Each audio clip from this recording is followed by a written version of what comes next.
Hi students, this is Geeta Barman, Department of Economics, Sirupsha Degree College, Khulna. আশা করি সবাই ভালো আছো। সবাইকে আমি অনলাইন ক্লাসের পক্ষ থেকে আবারও শুভেচ্ছা জানাচ্ছি। আমি আজকে অর্থনীতি সেকেন্ড পার্ট চ্যাপ্টার 8 নিয়ে আলোচনা করব। আমাদের চ্যাপ্টার নেম ইন্টারন্যাশনাল ট্রেড, আন্তর্জাতিক বাণিজ্য। তো চলো আমরা বেশি কথা না বাড়িয়ে মূল ক্লাসে চলে যাই। আমরা যে ক্লাসটা আজকে সাজিয়েছি সেখানে দেখো কি টপিক আছে, আন্তর্জাতিক বাণিজ্য কি, অভ্যন্তরীণ বাণিজ্য কি, আর আন্তর্জাতিক বাণিজ্য ও অভ্যন্তরীণ বাণিজ্যের মধ্যে পার্থক্য কি। যেহেতু এটা বাণিজ্য নিয়ে একটা টপিক বা একটা চ্যাপ্টার, সেহেতু প্রথমে আমরা কিছু কথা বলে আসবো। সেখানে দেখো যে আন্তর্জাতিক বাণিজ্যটা কেন সৃষ্টি হয়। প্রথমত আমরা জানি যে একজন ব্যক্তি যেমন সব দিক থেকে স্বয়ং সম্পূর্ণ হতে পারে না, বা সে নিজের সমস্ত প্রয়োজনীয় দ্রব্যাদি সে নিজে উৎপাদন করে ভোগ করতে পারে না, ঠিক তেমনিভাবে একটা দেশ সে তার প্রয়োজনীয় সকল দ্রব্য সামগ্রী কিন্তু উৎপাদন করতে সক্ষম নয়। তাকে কি করতে হয়, যে সকল দ্রব্য সামগ্রী সে উৎপাদন করতে পারে বা উৎপাদনে বেশি পারদর্শী সেই দ্রব্য সামগ্রীর দিকে সে বেশি ফোকাস করে, এবং যে সকল দ্রব্য সামগ্রী তার জন্য উৎপাদন করা কঠিন হয়ে পড়ে সেই সকল দ্রব্য সামগ্রী সে বাইরের দেশ থেকে আমদানি করে। তার মানে এখানেই টপিকটা চলে আসছে যে আমদানি এবং রপ্তানি।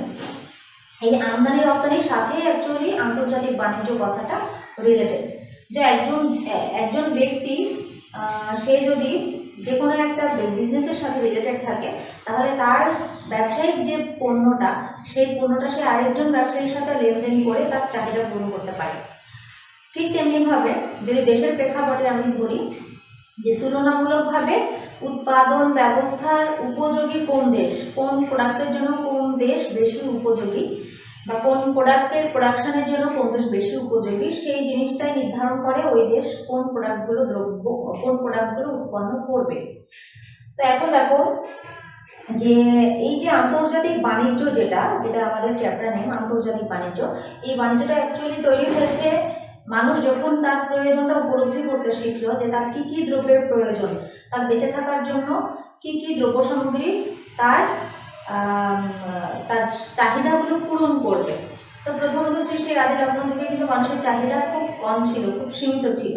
আস্তে আস্তে মানুষ যখন শিক্ষিত হলো, মানুষের যখন বুদ্ধি বাড়লো, মস্তিষ্কের প্রসারণ ঘটলো, তখন মানুষ উপলব্ধি করলো যে লাইফটাকে আরো কতভাবে স্মুথ করা যায়, লাইফটাকে সুস্থভাবে পরিচালনা করার জন্য কত দ্রব্য সামগ্রীর প্রয়োজন হতে পারে। অথবা আমরা যদি বলি যে বেসিক নিড, যেটা 6টা বেসিক নিড, সেই 6টা বেসিক নিড পূরণ করতে গেলে কিন্তু মানুষকে কিছু প্রোডাক্টে অবভিয়াসলি ভোগে যেতে হবে বা কনজামশনে যেতে হবে। সেটা না হলে সেই বেসিক নিডটাই পূরণ হওয়া সম্ভব না। তো এখন যদি ধরি খাদ্য, দ্রব্য, বাসস্থান, চিকিৎসা, শিক্ষা, বিনোদন, এই যে 6টা বেসিক নিড, এই বেসিক নিডের একটা দেশের প্রেক্ষাপটে কয়টা দেশ এই বেসিক নিডগুলো ফুলফিল করার জন্য স্বয়ং সম্পূর্ণ। আমার মনে হয় যে আমাদের বাংলাদেশ, যেটা সর্বোন্নত দেশের তালিকায় উন্নীত হয়েছে, এই দেশও এখন কিন্তু প্রচুর পরিমাণে খাদ্যশস্য থেকে শুরু করে শিল্প যে প্রোডাক্ট, এই সকল দ্রব্য কিন্তু বাইরের দেশ থেকে আমদানি করে। তো আমরা সেটা পরে আরো আসছি ডিটেলসে। তো দেখো এখন আমরা যে চ্যাপ্টার নিয়ে কথা বলছি আন্তর্জাতিক বাণিজ্য, সেটা সংজ্ঞাতে আসে যে আন্তর্জাতিক বাণিজ্য কি। আন্তর্জাতিক বাণিজ্য হচ্ছে, আন্তর্জাতিক কথাটা কি, দেশের বাইরে বা একটা ভৌগোলিক সীমানার বাইরে যখন কোনো দ্রব্য সামগ্রীর লেনদেন সম্পন্ন করা হবে, তখন সেটাকে আমরা বলবো আন্তর্জাতিক বাণিজ্য। আরো বলছি যে 2 বা ততোধিক দেশের মধ্যে যখন বাণিজ্য সংঘটিত হবে, তখন সেই বাণিজ্যকে আমরা বলবো আন্তর্জাতিক বাণিজ্য। যেমন ধরো বাংলাদেশের সাথে যদি ইন্ডিয়া অথবা নেপাল, শ্রীলঙ্কা, মালয়েশিয়া কোনো দেশের প্রোডাক্ট বা দ্রব্য সামগ্রীর লেনদেন করা হয়, তখন সেটাকে আমরা বলবো আন্তর্জাতিক বাণিজ্য। এখন এই আন্তর্জাতিক বাণিজ্য সংগঠিত হয়েছে যে কারণে, তার মধ্যে মেইন কারণগুলো হচ্ছে ভৌগোলিক অবস্থান, জলবায়ু, বৃষ্টিপাত এবং প্রাকৃতিক সম্পদের পার্থক্য। ভৌগোলিক কারণে কিন্তু কিছু কিছু দ্রব্য সামগ্রী কিছু কিছু দেশের জন্য বেশি পারফেক্ট বা বেশি উপযোগী। আবার যদি বলি যে জলবায়ু অথবা বৃষ্টিপাত, কিছু দ্রব্য সামগ্রী আছে যেগুলো বৃষ্টিপাতের উপরে বেশি নির্ভরশীল। তাহলে যেসব দেশ বৃষ্টি প্রধান দেশ সেসব দেশে ওই সকল দ্রব্য সামগ্রী বেশি উৎপাদিত হবে। এরপর আরো আছে যে প্রাকৃতিক সম্পদ, যেটা সব থেকে ভাইটাল, সেটা হচ্ছে প্রাকৃতিক সম্পদের পার্থক্য। আমাদের দেশের প্রেক্ষাপটে যে প্রাকৃতিক সম্পদগুলো বেশি গুরুত্বপূর্ণ, অন্য দেশের বা বেশি অ্যাভেলেবেল, অন্য দেশের প্রাকৃতিক সম্পদ কিন্তু সেম হবে না, অবশ্যই সেটা ভিন্ন টাইপের হবে। তো যখন প্রাকৃতিক সম্পদ এক এক দেশে এক এক রকম বা ডিফার করে, ভ্যারি করে, তখন কিন্তু সেই দেশ সমূহ সেই সকল দ্রব্য উৎপাদনে বেশি আগ্রহী হবে। যাদের দেশে যে ধরনের প্রাকৃতিক সম্পদ বেশি অ্যাভেলেবেল, তারা চেষ্টা করবে সেই দ্রব্য সামগ্রী উৎপাদনে। আমরা যেটা বলছিলাম যে বাংলাদেশ পাট উৎপাদনে বেশি পারদর্শী, তাহলে বাংলাদেশ কি করবে?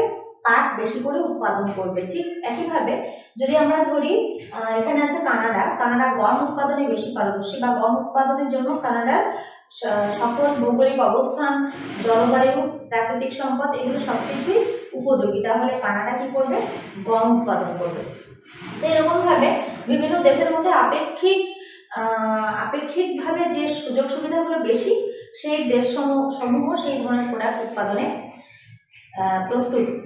এখন আসো যে আন্তর্জাতিক বাণিজ্য তো দেশের বাইরে, এবার অভ্যন্তরীণ বাণিজ্য কাকে বলে? অভ্যন্তরীণ বাণিজ্য কিন্তু আমাদের আমি তুমি সবাই রিলেটেড অভ্যন্তরীণ বাণিজ্যের সাথে। যেমন ধরি যে আমার খুলনা থেকে রাজশাহী, বা ঢাকা থেকে রাজশাহী, ঢাকা, রাজশাহী, চিটাগাং, বিভিন্ন ডিভিশনাল যে জেলাগুলো আছে বা ডিভিশনাল যে এরিয়াগুলো আছে, সেই এরিয়া থেকে একটা এরিয়া থেকে আরেকটা এরিয়াতে যখন প্রোডাক্ট আমদানি রপ্তানি করা হবে, এটাকে আমদানি রপ্তানি বলা যায় না, প্রোডাক্টের আদান প্রদান হবে, তখন সেটাকে আমরা বলবো অভ্যন্তরীণ বাণিজ্য। তো দুটো ওয়ার্ড, একটা হচ্ছে আন্তর্জাতিক, আরেকটা হচ্ছে অভ্যন্তরীণ। এই দুটো ওয়ার্ড থেকে বোঝা যাচ্ছে যে অভ্যন্তরীণ বাণিজ্যটা হচ্ছে দেশের অভ্যন্তরে সংঘটিত হবে এবং আন্তর্জাতিক বাণিজ্যটা দেশের বাইরে সংঘটিত হবে।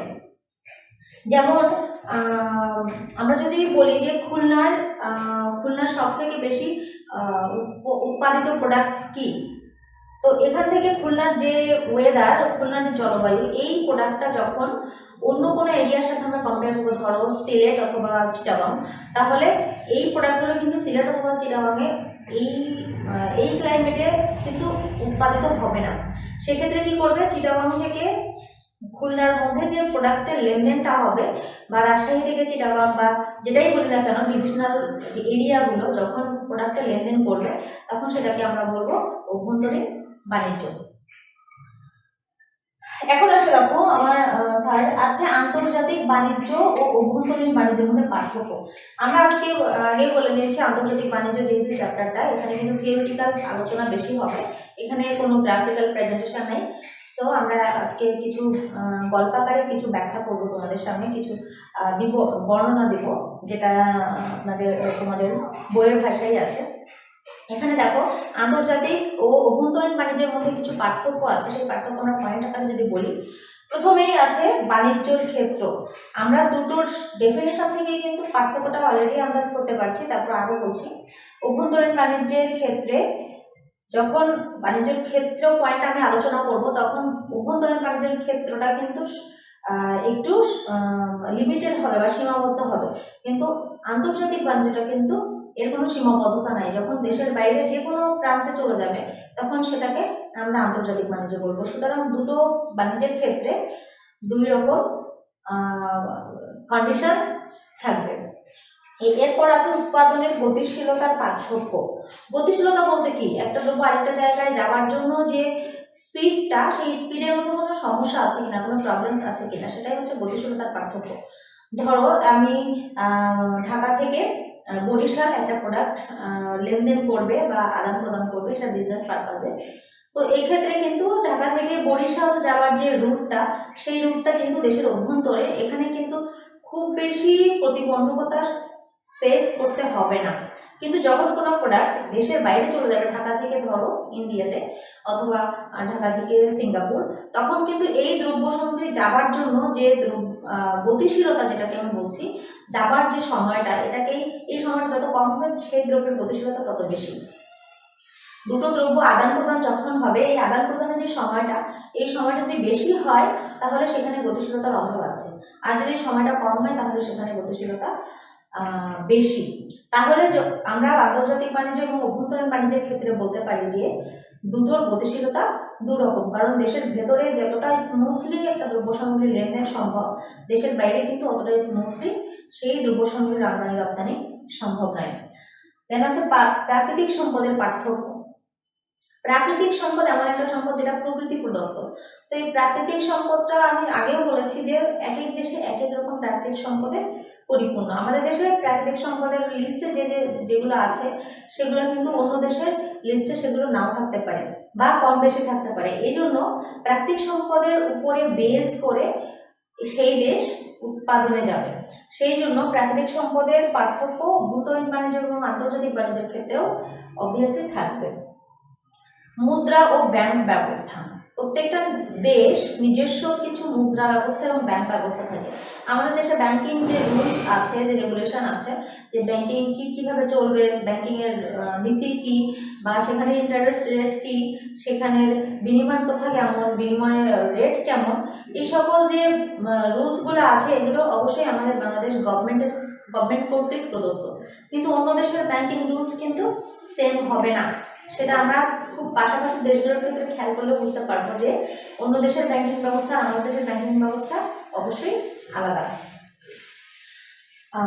বাণিজ্য নীতির পার্থক্য। এক এক দেশ এক এক রকম বাণিজ্য নীতি ফলো করে। যদি বাংলাদেশ বা ইন্ডিয়া, সাউথ এশিয়ার দেশগুলো যে বাণিজ্য নীতি ফলো করে, হয়তো বা তারা একত্রে কোনো বাণিজ্য নীতি আরোপ করলো, কিন্তু বাইরের দেশ যেগুলো আমরা বলবো সাউথ এশিয়ার বাইরে, ইউরোপিয়ান কান্ট্রি বা আফ্রিকান কান্ট্রি, তখন ওরা কিন্তু অন্য ধরনের বাণিজ্য নীতি প্রয়োগ করবে। এবং এই দুই দেশের বাণিজ্য নীতি দুই রকম হওয়ার কারণে এই দ্রব্য সামগ্রীর লেনদেনগুলো বা আমদানি রপ্তানিগুলো কিন্তু বাধাগ্রস্ত হয়। বাজারের পার্থক্য যেটা বলছে, দেখো এক এক দেশের ক্রেতাদের রুচি, অভ্যাস, পছন্দ, সামাজিক যে রীতিনীতি, এগুলো কিন্তু আলাদা আলাদা হয়ে থাকে। তো যেহেতু এখানে ক্রেতাদের রুচি আর অভ্যেস, পছন্দের কথা বলা হয়েছে, এগুলো কিন্তু দেশের অভ্যন্তরে এক একজনের পছন্দ, এক একজনের রুচি, এক এক ধরনের সামাজিক যে ব্যবস্থা, রীতিনীতি, সেগুলো এই দেশের মধ্যেই আমরা ভিন্নতা লক্ষ্য করি। তাহলে এখানে বাইরের দেশ যদি আমি ধরি, তাহলে সেখানে তো অবশ্যই মানুষের রুচি, পছন্দ এগুলো আলাদা থাকবে। তো দেখো আমাদের দেশ কৃষি প্রধান দেশ আমরা বলি, আবার পৃথিবীর অনেক উন্নত দেশ আছে, শিল্প উন্নত দেশ আছে, তারা হচ্ছে শিল্প নির্ভর দেশ। তো আমাদের বাংলাদেশ যদি কৃষি জাত কোনো পণ্য বাইরের দেশে রপ্তানি করতে চায়, যারা শিল্পোন্নত দেশ, সেখানে কিন্তু বাংলাদেশ বেশি রপ্তানি করে উৎপাদন বা রপ্তানি করে বেশি ইনকাম করতে পারবে না, বা বেশি বৈদেশিক মুদ্রা অর্জন করতে পারবে না। বাংলাদেশকে কি করতে হবে? এরকম কোনো দ্রব্যের উৎপাদনে যেতে হবে যে দ্রব্যগুলো রপ্তানি করে বৈদেশিক মুদ্রা অর্জন করা সম্ভব, এবং এই বৈদেশিক মুদ্রা অর্জন করতে গেলে ওই স্পেসিফিক দেশে মানুষের পছন্দ অনুযায়ী দ্রব্য সামগ্রী উৎপাদন করতে হবে। তা না হলে এই কৃষিজাত দ্রব্য সামগ্রী ওরা যদি বাইরের দেশ যদি আমাদের কাছ থেকে অ্যাকসেপ্ট না করে, তাহলে ওই প্রোডাকশনটা সম্পূর্ণ বিফলে যাবে। আরো কিছু পয়েন্ট আছে, দেখো আর্থিক নীতির পার্থক্য, সেটা ব্যাংক বা মুদ্রা ব্যবস্থার মতো কর, শুল্ক, এই জিনিসগুলো আর্থিক নীতি বলা হয়। অর্থের সাথে রিলেটেড যে সকল নীতি বা সমগ্র নীতি, এগুলোকে বলা হয় আর্থিক নীতি। তো এগুলোর মধ্যে ব্যাংক ব্যবস্থাটাই মেইন। তো এই নীতিগুলো কিন্তু এক দেশ থেকে আরেক দেশ ভ্যারি করে। উৎপাদন ব্যবস্থা যদি বলি, উৎপাদন ব্যবস্থার পার্থক্য আমরা আলোচনা করছি আন্তর্জাতিক বাণিজ্য, অভ্যন্তরীণ বাণিজ্যের মধ্যে পার্থক্য। তো এখানে উৎপাদন ব্যবস্থা যদি ধরি, যে উৎপাদন ব্যবস্থার ভিন্নতার কারণেই কিন্তু আন্তর্জাতিক বাণিজ্য সৃষ্টি হয়েছে। যে উৎপাদন ব্যবস্থা, আমাদের দেশের উৎপাদন ব্যবস্থা কি, যদি আমাদের দেশের উৎপাদন ব্যবস্থা শ্রম নির্ভর হয়ে থাকে, তাহলে বাইরের শিল্পোন্নত দেশগুলোর উৎপাদন ব্যবস্থা কিন্তু মূলধন নির্ভর। তার মানে তাদের দেশের ইনভেস্টমেন্টের পরিমাণটা বেশি, লেবারের পরিমাণটা কম, কিন্তু আমাদের দেশে সুলভ মূল্যে লেবারটা অনেক বেশি পাওয়া যায়। তাহলে আমাদের দেশের সাথে ওই উন্নত দেশের উৎপাদন ব্যবস্থায় কিন্তু পার্থক্য রয়েছে, এবং এই উৎপাদন ব্যবস্থার পার্থক্যের কারণে আমাদের দেশ যে সকল দ্রব্য স্বল্প মূল্যে লেবার দিয়ে যে সকল দ্রব্য উৎপাদন করা যায় সেই সব দ্রব্য উৎপাদন করবে, এবং বাইরের দেশ যারা বেশি ইনভেস্ট করতে পারে তারা সেই সকল দ্রব্য সামগ্রীর উৎপাদনে যাবে। পরিবহন ব্যয়ের পার্থক্য।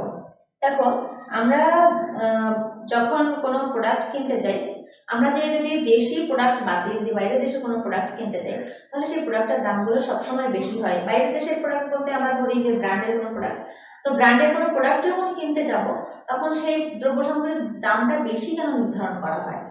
কারণ আমাদের দেশে অভ্যন্তরীণ যে বাণিজ্যগুলো সংঘটিত হচ্ছে, ঢাকায় কোনো প্রোডাক্ট উৎপাদিত হচ্ছে সেটা আমি খুলনাতে আনছি, বা ঢাকায় কোনো প্রোডাক্ট উৎপাদন হচ্ছে সেটা আমি বরিশালে নিয়ে যাচ্ছি, তো তখন কিন্তু এর যে পরিবহন ব্যয়টা সেটা কিন্তু কম হবে।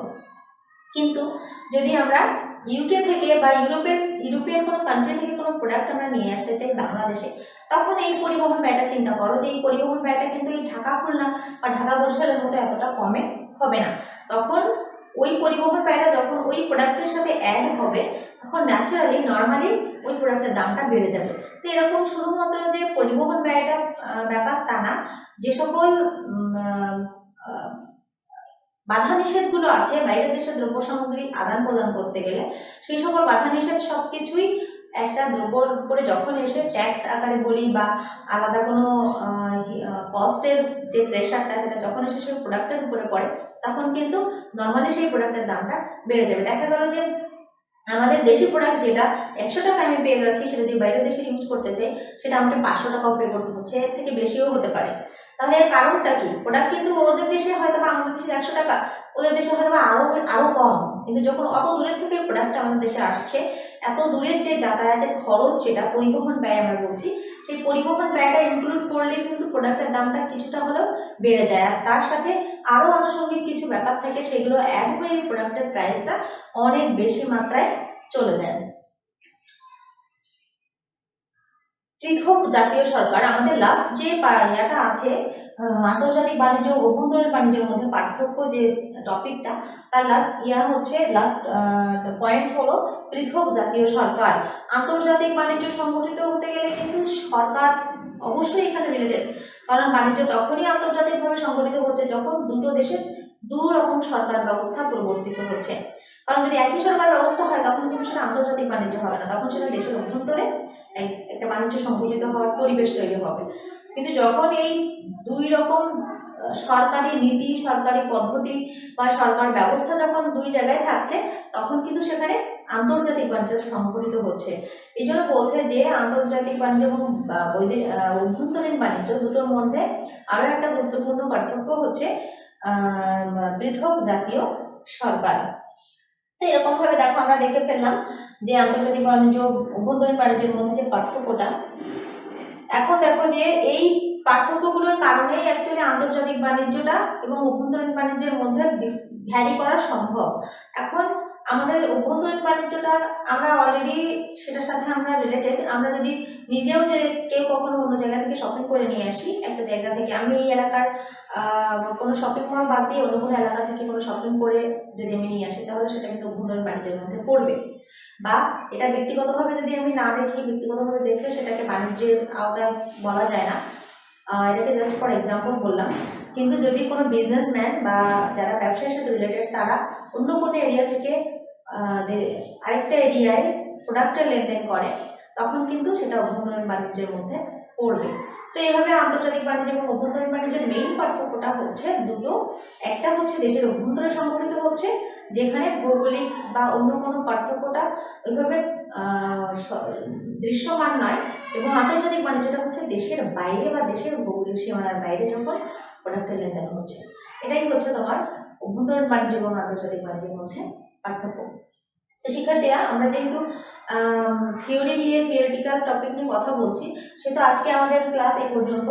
আমরা নেক্সট ক্লাসে তোমাদের সাথে এই চ্যাপ্টার ধারাবাহিকতা অন্য কোনো টপিক নিয়ে কথা বলবো। সে পর্যন্ত সুস্থ থাকো, ভালো থাকো, ধন্যবাদ।